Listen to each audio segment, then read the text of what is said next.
Today is a beautiful day. My mom, my father, he was an alcoholic, but my mom did most of the raising. Did the regular kid stuff, grew up, went to high school, didn't ever make it through. And I came up here to DC, not here, DC was my next destination with my sister. I basically just wanted to be, doing what most teenagers are doing. The big lights, DC, everybody was talking about how good it was and how you can survive here, you get more money. So basically that's why we came. I had just been released from jail and I was referred to the shelter because I had nowhere to go. No job, very little money, and things looked a little bit bleak. It was very uncertain, to try to fit in a new environment and not knowing what to expect. I was I felt a little bit stranded. It was after the Great Recession, so finding work was difficult. My family and I migrated to Virginia fleeing domestic violence. My mother was fleeing domestic violence. And when we got to Virginia, oh my God, it was beautiful out here. Grass, black paths, bike trails, something that you don't see out in Southeast DC. All I wanted was that all-American dream, I wanted to have a profession. And somehow I took a left turn instead of a right turn.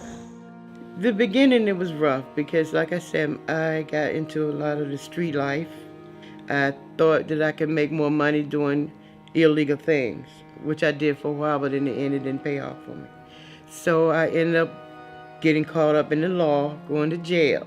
I didn't have anything, so all I had to do was just try to make a life. Just doing crazy stuff. I started smoking marijuana. But then it got to the point where I started buying it. Because my addiction became so out of control, my home was raided. ATF and all kinds of police bust into my home with rifles and automatic weapons. I haven't felt this in a while.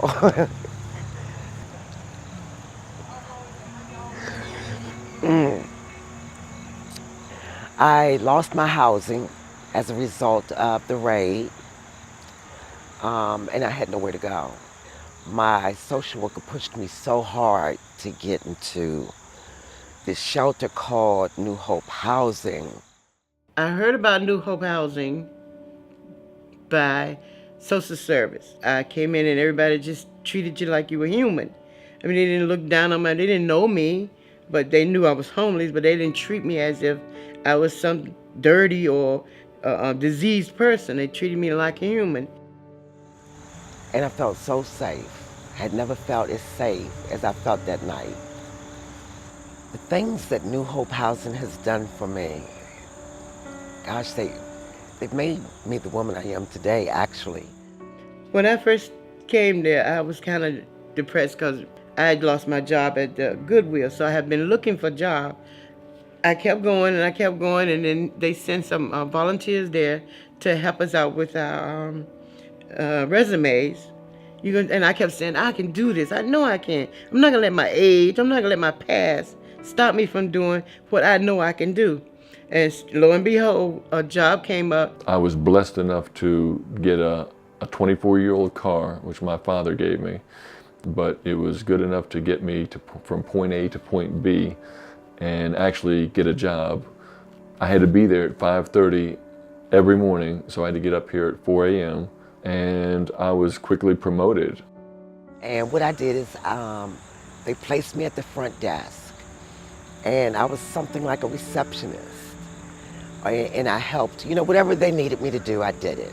And that's when I started dreaming about, I know what I want to do.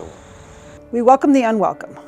People who have not been successful, sometimes with us, sometimes with other people, and have sort of given up on the system and being able to change their lives.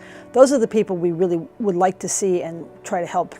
So it could be help with employment, help with looking for a home and submitting an application. It can be help getting a GED. It can be all sorts of things. Our goal was to find, a source of income so we could move out on our own And the housing locator, Kevin Monlock, he was instrumental in negotiating with landlords to have people move in.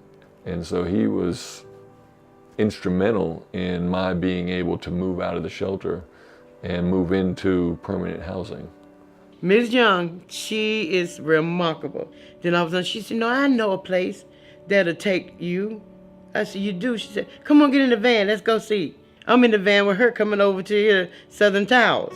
This is something that I worked for. I came from nowhere and I made something. So we have staff who support people once they've moved into housing. We provide some supports to some people financially, but we also have a case manager who goes and meets with people in their homes, listens to their concerns, helps them with budget, make sure they pay their rent, if they need food, gives them community resources, and just, plain tries to make a difference in supporting them so they can keep out of homelessness again. I was there. I know. Those people work hard to help you get to where you want to go. You come to New Hope Housing and they will help you get there.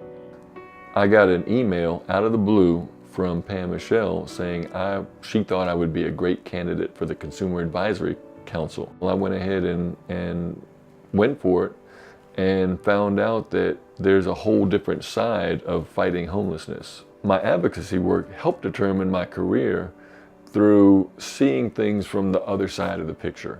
I got to see the administrative side of things, and it really stoked a desire in me to get more involved. Now, Lord Fairfax is an honor named by each district supervisor for one lady and one lord. So I got the call earlier this year asking me to be Lord Fairfax for 2017. So it was fantastic. God, it actually felt like a home for the first time. I felt like I could call something home. New Hope Housing, they felt like my family. They were my family. Can't tell you this enough. If it wasn't for New Hope Housing, I know I wouldn't be here.